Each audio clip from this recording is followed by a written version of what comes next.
Bom dia, boa tarde, boa noite, bem-vinda, bem-vindo ao canal Ideias Soltas ao Vento. Meu nome é José Benito, sou professor de História e criei esse espaço como lugar de debate para algumas ideias, análises, proposições, provocações que a gente joga aqui.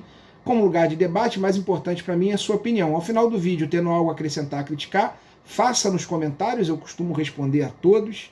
Se você gosta do vídeo, está gostando dos debates aqui, não deixe de apertar o polegar para cima, dar a curtida, isso aumenta a visibilidade do vídeo, é claro, não deixe de divulgar, compartilhar esse vídeo, mas principalmente a curtida, você pode fazer isso agora, aperta aí o polegarzinho para cima, depois se você não gostou, você desaperta, não fica para sempre.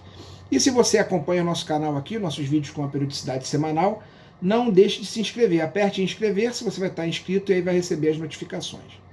Bom, como os vídeos das últimas semanas, eu repito a ladainha, eu não tenho como editar esse vídeo, eu vou tentar que ele não fique grande, tenho falhado miseravelmente.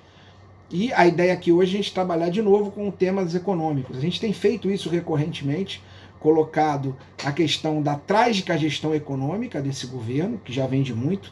Se você procurar aqui há 2 meses, né, eu aconselho, se você quiser dar uma olhadinha, há 2 meses tem um vídeo com muitos dados econômicos, da crise que naquela época se avizinhava, se desenhava. Aliás, já estava presente, mas agora ela está de maneira escancarada. Um vídeo chamado 2020 é um carro sem freio, 2021 é um muro à nossa frente. E ali a gente já apontava isso, a gente vai tratar dessa questão que sinalizou-se mais grave semana passada, ou simbolicamente mais grave, com a saída da Ford e de outras companhias, o encerramento da produção dessas grandes indústrias aqui no Brasil.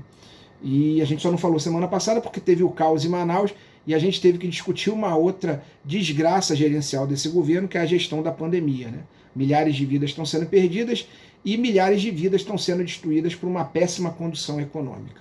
A ideia aqui hoje é discutir mais um pouco, somar um pouco mais de questões àquele vídeo que eu falei, né, do 2020 é um carro sem freio, menos dados do que aquele, a gente vai trabalhar aqui com essa saída e tentar apontar para a discussão o que a gente considera a posição, uma posição que sustenta ainda Bolsonaro firme na sua cadeira, que é a posição da elite econômica. Né? Por que ela ainda defende e por que ela está chegando numa encruzilhada. Né? Essa é a ideia para debate que eu vou colocar aqui. Bom, como vocês sabem, a tragédia econômica que se avizinhava chegou com força. Na semana passada saiu a Ford do Brasil, a 3M falou que vai parar suas atividades, encerrar suas atividades na fábrica em São José do Rio Preto, acho que São José do Rio Preto. A Sony vai fechar sua fábrica, sua montadora em Manaus e tal, e a gente vai perdendo, vai vendo de maneira muito clara e de maneira inesperada nosso processo de desindustrialização, que como eu falo no vídeo anterior, ele é de longa data, mas agora chega a grandes empresas e você se pergunta, por que essas grandes empresas que têm no Brasil um mercado potencial enorme, somos 230 milhões de pessoas, por que elas estão abandonando o Brasil? Por que elas não estão produzindo mais aqui? Estão indo produzir em vizinhos com um mercado muito menor e de lá vão fornecer ao Brasil. E o que isso sinaliza para a gente? Bom, primeiro a gente precisa fazer uma análise, como eu sempre digo, eu não sou economista, mas uma análise do quadro macro. Aparentemente, esse governo não tem um projeto para a economia real. A gente já falou nesse vídeo, a gente falou em outros vídeos mais atrás, esse governo ele tem um projeto para a economia financeira, para o grande capital financeiro, para o sistema bancário, para garantir, como garantidor de serviço da dívida pública e de toda a lógica do mercado financeiro. Para isso o governo tem se preparado e tem atuado até de maneira bastante célere. A gente cansa de repetir aqui do 1 trilhão e 300 bilhões que o governo forneceu ao mercado financeiro, aos bancos, quando do começo da crise da pandemia, lá em março. Então é um governo célere para atender a esse tipo de capital, um capital que a gente pode chamar de improdutivo, na medida que na prática não gera produtos ou serviços cotidianos, efetivos, serviços até gera, mas principalmente o mercado real, a produção, a troca real de atividades práticas e de produtos. Né? E o governo, o tempo todo, ele se coloca, ele não tem a menor vergonha de se colocar a serviço desse grande capital. Ele se elege, ele tem a chancela desse grande capital para se eleger, que poderia não gostar do seu discurso de ultradireita, seu discurso que namora com o fascismo, do seu discurso extremamente autoritário e bárbaro. Esse grande capital pode dizer que não concorda com isso, mas ele abençoou a eleição de Bolsonaro frente a uma alternativa, a gente já tem vídeos com essa discussão aqui, uma alternativa mais humanista, ou alternativas, para não ficar só no candidato derrotado no segundo turno. Então, o grande capital chancelou porque ele tem esse apoio do governo. O governo não se cansa de dizer isso. Eu vou dar 2 exemplos, né? Ele não se cansa de dizer que ele atua para o grande capital, por exemplo, quando numa reunião ministerial da saída do Moro, a gente já falou isso aqui, o ministro da Economia, tomado de um sincericídio terrível, né? Ministro da Economia, que eu acho que é super valorizado, uma pessoa que me parece ser extremamente tosca e ignorante, no sentido amplo, humanista do conhecimento, ele disse que ele não estava ali para salvar a micro e pequena empresa. E se você pegar os nossos vídeos, e pegar principalmente esse vídeo de há 2 meses, você vai ver que a micro e pequena empresa são os grandes empregadores do país. Quando o governo diz, no meio da pandemia, que não pode ajudar a micro e pequena empresa, depois de ter dado 1 trilhão e 300 bilhões para banco, ele está dizendo que ele não pode apoiar o povo.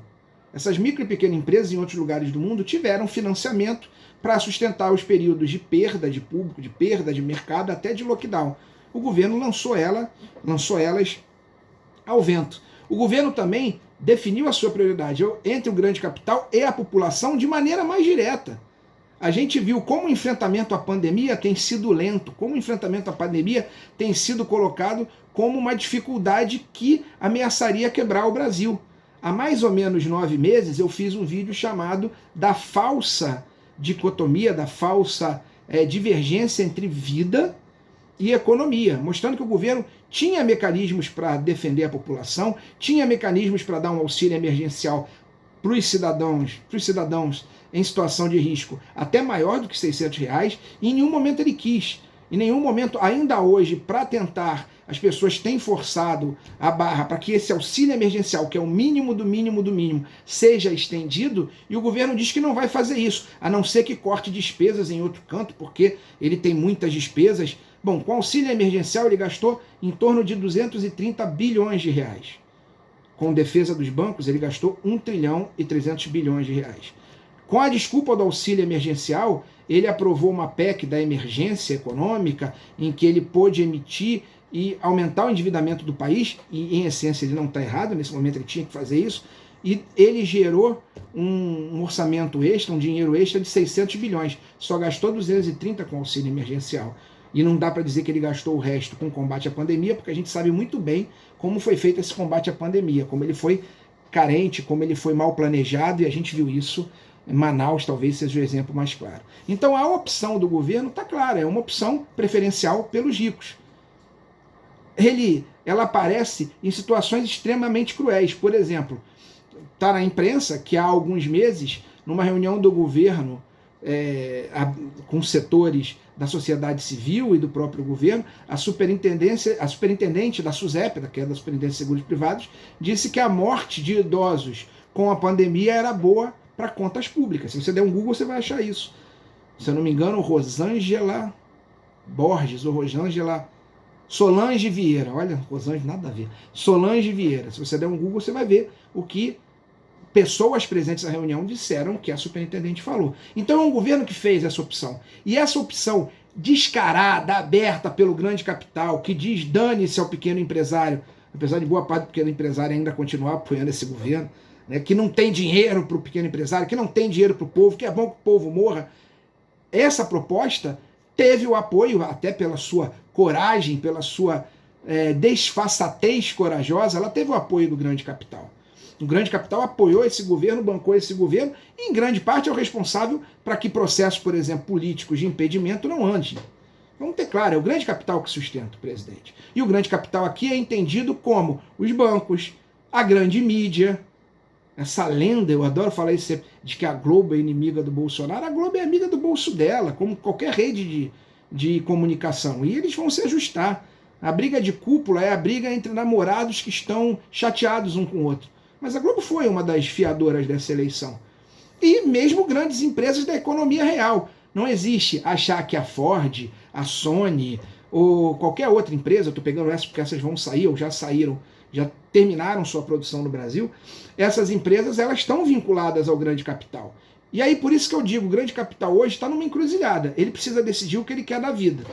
Se ele vai jogar no lixo um mercado consumidor de 230 milhões, que está sendo destruído não só o mercado consumidor, toda a lógica produtiva real desse país está sendo destruída por falta de uma política pública para enfrentamento não só da pandemia, mas dos problemas econômicos que estão à nossa porta, inflação, um desemprego absurdo, uma lógica estrutural de fim do emprego, não é só desemprego.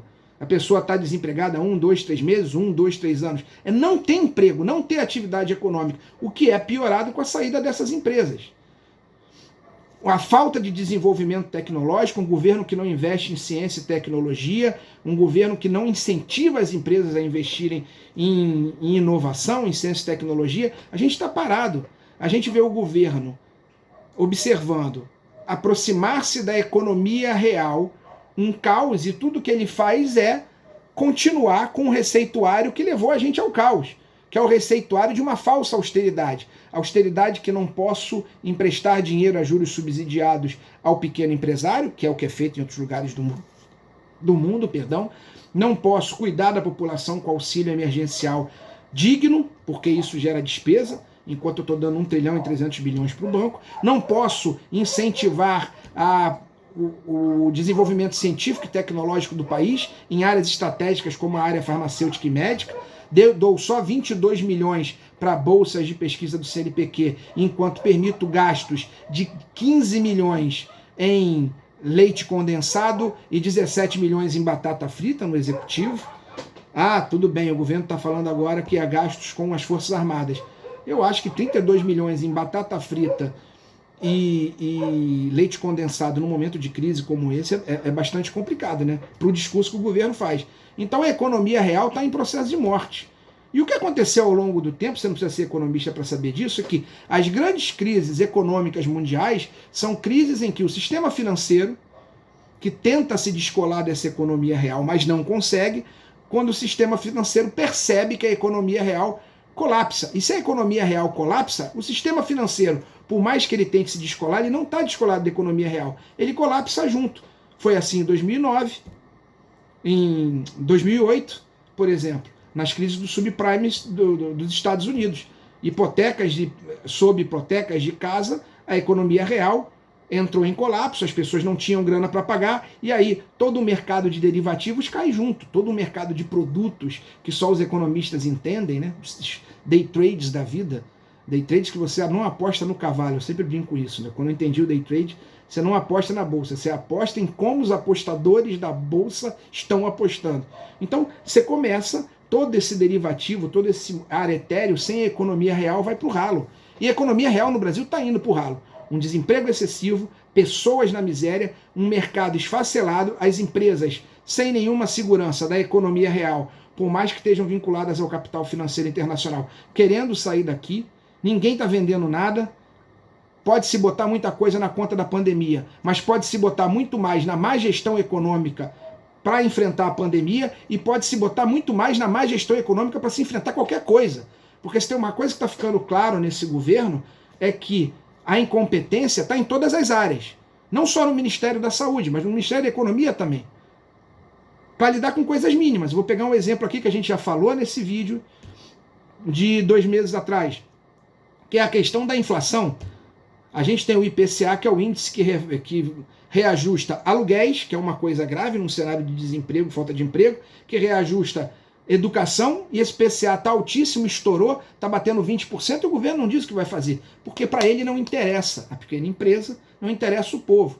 O governo está chiando para um auxílio emergencial, que foi o mínimo do mínimo, como eu disse, que ele fez na pandemia. Quando, se você pegar esse vídeo, a falsa oposição entre economia e vida de 9 meses que a gente colocou aqui, a gente já dizia que dinheiro tem. Então, ok, senhores do capital financeiro, que infelizmente são quem dão a carta mais pesada no jogo político. Não somos nós, ainda mais em momento de pandemia, que a gente não pode sair de casa, a gente tem nosso papel, a gente precisa resgatar como povo nosso protagonismo político, mas quem bota a carta é o grande capital. E os senhores do grande capital precisam dizer o que eles querem da vida. Vão deixar a economia real morrer e com isso entrar numa situação caótica que leve esta galinha dos ovos de ouro, o lugar onde o capital financeiro mais ganhou dinheiro nos últimos 30 anos no mundo, e agarra, na esperança de que esse governo consiga radicalizar reformas e medidas que em nada melhoraram a vida da população, apesar da falsidade. Vamos diminuir os direitos trabalhistas, vai ter emprego. Não teve. Vamos diminuir o problema da Previdência, a economia vai melhorar. Não melhorou. Criou-se uma situação caótica. A reforma da Previdência, no meio da pandemia, me permitam uma janela, cria uma situação caótica. Os benefícios de prestação continuada que sustentam boa parte das cidades desse país, as aposentadorias, os fundos rurais da vida, estão tendo regras mais rígidas, estão tendo concessão mais baixas, isso também reduz a economia. E pior, a aposentadoria que aparentemente a superintendente da SUSEP falou, a morte dos aposentados é bom para o INSS, mas não é boa para a economia. Existe um trabalho do IPEA, do Instituto de Pesquisa Econômica Aplicada, um grande órgão público, assim como o IBGE, que nos ajuda a pensar a área econômica brasileira. O IPEA apontou, se eu não me engano, em setembro, outubro do ano passado, se você vai procurar, você acha, um estudo que diz que há uma tragédia por trás da tragédia da morte dos aposentados, que são as famílias que em boa parte do país são sustentadas pelo dinheiro dos aposentados, que ao morrerem não deixam sustento para essas famílias. Então, todo esse caos econômico precisa de uma resposta do governo. E o governo tem dado respostas que ele vai deixar o barco andar e ele está só indo para a imprensa dizer que vai radicalizar a pauta ultraliberal, a pauta que, em última instância, interessa ao grande capital. Mas o que o grande capital precisa fazer é se definir. De fato interessa a ele, interessa levar esse país à garra, interessa botar 230 milhões de pessoas numa situação, a maioria delas, de indigência econômica, interessa perder esse mercado real, interessa realmente para o grande capital que financia a Ford, que financia a 3M, que financia a Sony e várias outras empresas, fazer com que essas empresas percam o acesso a esse mercado, fazer com que toda uma cadeia produtiva, imagina, numa montadora, o nome já diz, ele é montadora, toda a cadeia produtiva, todo o mínimo de desenvolvimento tecnológico que existe ali ser destruído, milhões de empregos serem perdidos, para quê? Para garantir uma reforma da Previdência que vai dar algum dinheiro, vai permitir uma gestão ainda mais generosa da dívida pública? Sem emprego, sem comércio, sem imposto, não tem governo para lhe dar dinheiro para a dívida pública. Não tem dinheiro para sustentar os grandes negócios e os grandes incentivos fiscais para o grande capital. Então, essa é a grande questão. E eu acho que esse é o grande temor do Bolsonaro. É por isso que hoje ele foi para a televisão, mais cedo, falar do seu compromisso com a pauta ultraliberal. Ele tenta seduzir aqueles que ainda estão sem saber o que fazer. Continuam a sustentar esse pupilo raivoso, perigoso, incompetente na maior parte das vezes, mas que promete entregar a radical, cruel e desejada pauta que esse capital quer, ou percebe que essa radical, cruel pauta que eles querem nesse momento vai matar a galinha dos ovos de ouro. Estamos na mão dessa gente. Mais do que na nossa, nesse momento, é preciso que o grande capital defina o que ele quer. Aparentemente, ele quer continuar namorando o Bolsonaro.